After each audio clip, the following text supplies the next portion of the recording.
The grand ballroom of Buckingham Palace gleamed under the light of 1,000 crystal chandeliers. Catherine, the Princess of Wales, stood before an ornate mahogany display case that held some of the most precious jewels in the royal collection. Her fingers trembled slightly as she reached toward a particular piece that seemed to call out to her from behind the glass. It was a sapphire and diamond necklace that had once graced the neck of Princess Diana during countless state occasions and charity galas. The room around her fell into an eerie silence. The usual bustle of palace staff preparing for the evening's state dinner seemed to fade into nothingness. Even the gentle ticking of the antique grandfather clock in the corner appeared to pause, as if time itself held its breath. Catherine's emerald green gown rustled softly as she moved closer to the case, her reflection mingling with the glittering jewels before her. She had seen this necklace in countless photographs, watched old footage of Diana wearing it with such grace and confidence. Now, as the current Princess of Wales, Catherine felt the weight of history pressing down on her shoulders. This was more than just a piece of jewelry. It was a symbol, a connection to a woman she had never met, but whose shadow she walked in every single day. The palace protocol was clear about these matters. Certain pieces from Diana's collection had been specifically set aside, some for William and Harry to give to their future wives, others to remain in the royal vault. This particular necklace had been the subject of much discussion behind closed doors. Catherine knew that wearing it would make a statement, one that would be analyzed and dissected by every newspaper and magazine around the world. As her hand moved closer to the case, she could almost feel the presence of those who had come before her in this very room. Queens and princesses who had selected jewels for state occasions, each choice carrying diplomatic weight and personal meaning.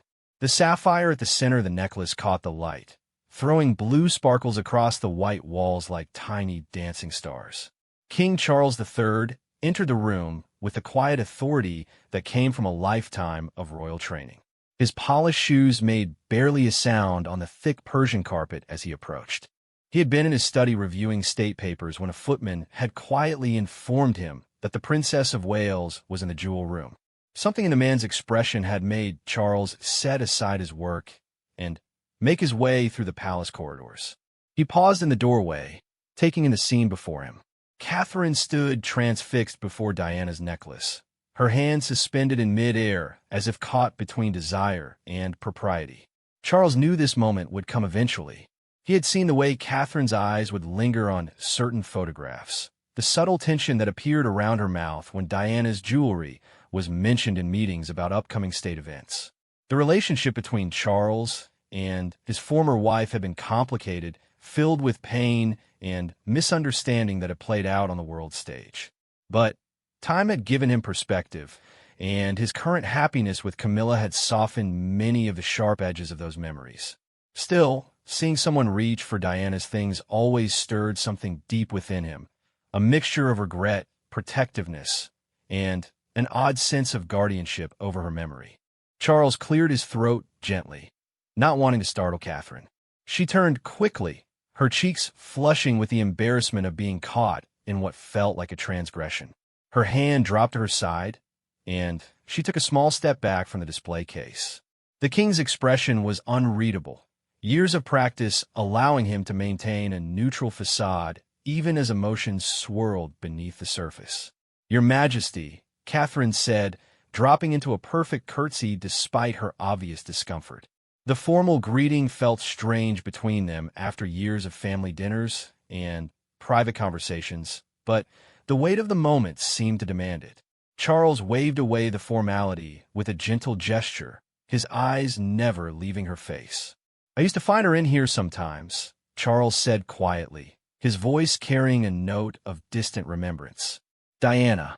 She would come when she thought no one was watching, just to look at the pieces she hadn't been given yet. She said it was like window shopping, but with history." A small, sad smile played at the corners of his mouth. Catherine straightened from her curtsy, unsure how to respond to this unexpected glimpse into the past. She had heard many stories about Diana over the years, but rarely from Charles himself. The king moved further into the room, his hands clasped behind his back in that characteristic pose that photographers had captured thousands of times. The evening light streaming through the tall windows cast long shadows across the floor. "I apologize, Your Majesty," Catherine began, but Charles raised a hand to stop her. His expression had softened, the initial tension that had entered with him seeming to dissipate like morning mist. He walked to stand beside her, both of them now facing the display case with its glittering contents. "There's nothing to apologize for," he said. "These jewels have witnessed more history than most museums. They've adorned queens and princesses through wars and peace, celebrations and mourning. Each piece carries stories, some joyful, others." He paused, searching for the right word, complicated. The sapphire necklace seemed to pulse with meaning between them. Catherine could see her own reflection in the glass, superimposed over the jewels, and for a moment she felt the strange sensation of being both herself and part of a longer continuum. She thought of her own daughter, Charlotte, and wondered what jewels she might one day stand before, what stories they would carry by then. "William has mentioned this piece," Catherine said carefully, testing the waters of this unexpected conversation. "He remembers his mother wearing it to a charity gala when he was young. He said she let him help her with the clasp before she left." Her voice was soft, respectful of the memories she was invoking. Charles nodded slowly. "The Winter Gala of 1991. She wore a midnight blue gown to match the sapphires. The photographers couldn't get enough of her that night." His voice carried no bitterness, just a simple statement of fact. She had a way of making the jewels seem alive, as if they were partners in whatever she was trying to accomplish. The king turned to look directly at Catherine then, and she was surprised to see warmth in his eyes. "You have that same quality," he said. "The ability to wear the history without being crushed by it. It's rarer than you might think." The confession hung in the air between them, heavy with implication. Catherine felt tears prick at the corners of her eyes, but blinked them back. This was not the conversation she had expected when she had slipped away from her preparation for the state dinner. She had simply wanted a moment alone with the jewels, to center herself before another evening of performing her role on the world stage. "The pressure of comparison is always there," she admitted, surprising herself with the honesty. "Every charity I patron, every cause I champion, every time I step out in public, I know there are those who measure me against her memory. Sometimes I wonder if I'm honoring her legacy or competing with a ghost." Charles turned back to the display case, his reflection joining hers in the glass. "Diana cast a long shadow," he acknowledged. "But shadows exist only where there's light. She brought light to many dark places, challenged conventions that needed challenging. But she also struggled with the weight of it all, more than the public ever knew." He reached into his pocket and pulled out a small key on a royal cipher keychain. The movement was smooth, practiced, as if he had done this many times before. "The thing about ghosts," he continued, inserting the key into the case's lock, "is that they have only the power we give them. Diana's memory should inspire, not imprison." The lock clicked open with a soft sound that seemed to echo in the quiet room. Charles swung the glass door wide, the sudden absence of barrier between Catherine and the jewels making her catch her breath. The sapphire necklace lay on its velvet cushion, even more magnificent up close. Each stone had been perfectly cut to catch and reflect light, the diamonds surrounding the central sapphire like a constellation of stars. "Your Majesty, I couldn't," Catherine protested, even as her eyes remained fixed on the necklace. "The protocol, the implications—" "Protocol," Charles said with a slight shake of his head, "was created by people, for people. It should serve us, not the other way around. As for implications, well, perhaps it's time for new ones. The monarchy survives by adapting, by taking the best of the past and weaving it into the present." With careful, reverent movements, Charles lifted the necklace from its cushion. The jewels caught the light, sending rainbows across his face as he held them up.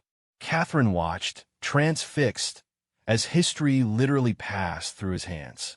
She thought of all the moments this necklace had witnessed, state dinners where the fate of nations was discussed over 7 courses, charity galas where millions were raised for those in need, private moments of triumph and despair. "Turn around," Charles instructed gently, and Catherine found herself obeying without conscious thought. She gathered her dark hair, lifting it away from her neck as she had done countless times before with other pieces. But this was different. This was Diana's necklace, and Charles himself was placing it around her neck.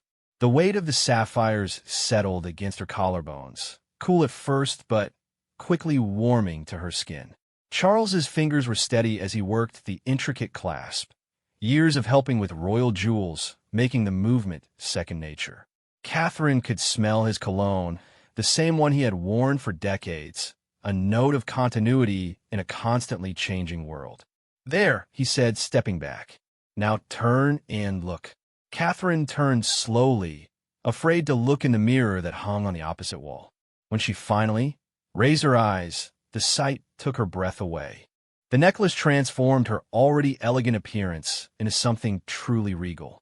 The deep blue of the central sapphire brought out the color of her eyes, while the diamonds created a frame of light around her face. She looked like a princess from a fairy tale, but also somehow more real, more present than she had ever felt before. "It suits you," Charles observed with satisfaction. "But more importantly, you suit it. Diana wore it with one kind of grace, you'll wear it with another. Both valid, both beautiful in their own way." Catherine touched the necklace gently, feeling the weight of history beneath her fingertips. "What will people say?" she asked, though even as the words left her mouth, she realized she was beginning not to care. Charles smiled then, a real smile that reached his eyes and softened the lines around them. "They'll say many things, as they always do, but what matters is what you do while wearing it." Diana used her position to bring attention to causes the world wanted to ignore. "You're doing the same with early childhood development, with mental health, with the things that matter for the future. The jewels are just window dressing." He moved toward the door, then paused. "Keep it on for tonight's dinner. The Danish royal family will appreciate the diplomatic nod. The sapphire came from a mine in Sri Lanka that supplied both our families generations ago. Sometimes jewels can build bridges as surely as any treaty." As Charles reached the doorway, Catherine found her voice. "Your Majesty, why? Why give your blessing to this? Given the history, I would understand if you preferred these pieces remained in the vault." The king turned back one last time, his expression thoughtful. "Because," he said simply, "the past should inform the future, not imprison it." Diana understood that, even when she struggled against the very traditions she was trying to reform. "You and William represent the future of this institution. If that future includes honoring the best of what came before while creating something new, then I can think of no better symbol than you wearing that necklace tonight." He paused, seeming to wrestle with something more he wanted to say. "And perhaps," he added softly, "it's time for all of us to stop seeing her things as relics and start seeing them as what they are, beautiful pieces meant to be worn, to be part of life rather than museum displays." She would have wanted that, I think. With that, the king left, his footsteps fading down the corridor. Catherine stood alone in the jewel room, the weight of the sapphire necklace around her neck feeling less like a burden and more like an embrace. She thought of William, of how his eyes might light up when he saw her wearing his mother's necklace. She thought of the young women who would see the photographs tomorrow, who might draw strength from seeing the past and present united in a single image. The palace was no longer silent. The sounds of preparation for the state dinner filtered back into her awareness. The clink of crystal being polished, the murmur of staff discussing final arrangements, the distant sound of the military band rehearsing in the ballroom. Life was moving forward, as it always did, carrying the past along with it like a river, carrying sediment that enriches the delta. Catherine took one last look in the mirror, straightening the necklace so it lay perfectly against her gown. Then she walked from the jewel room with the bearing of a woman who had found her place in history. Not in competition with those who came before, but in continuation of a story still being written. The sapphires caught the light with every step, casting blue fire into the shadows of the palace corridors, illuminating the path forward with the brilliance of the past.